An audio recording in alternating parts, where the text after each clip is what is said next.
All in? Okay, responses. So what kind of things can Jews do in many places?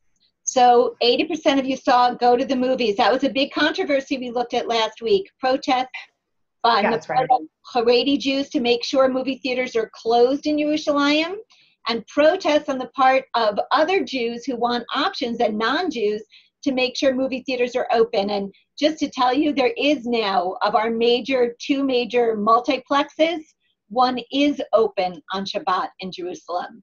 Go clothes shopping, that is for sure. Clothing stores are closed on Shabbat.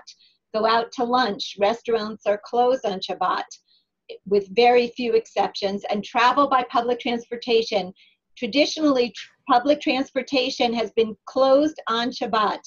But as we looked at last week, even that is beginning to change, and communities are beginning to be able to vote on if they want to have the Supreme Court rule that communities can determine that they want public transportation.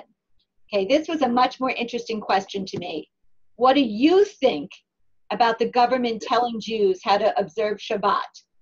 So one of you thought Israel's a Jewish country, the government should tell people they have to observe Shabbat.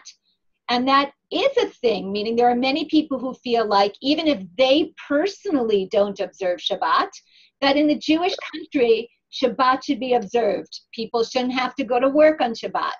And that should be a day of rest. Okay, Israel is also a democracy and government should stay out of religion. Interesting to me that none of you chose that, but there are people, Israelis, who feel that way also. And Israel needs to be a Jewish country and observe Shabbat, but Israeli Jews should be able to determine what that looks like.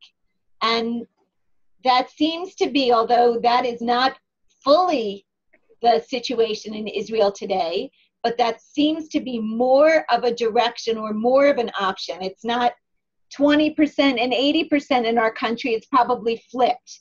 80% of places people do what the government dictates what happens, and about 20% of places people have choices, but more and more people are working for and fighting for the right to determine keeping it Jewish, keeping it Shabbat, but having a say in what that looks like. Okay.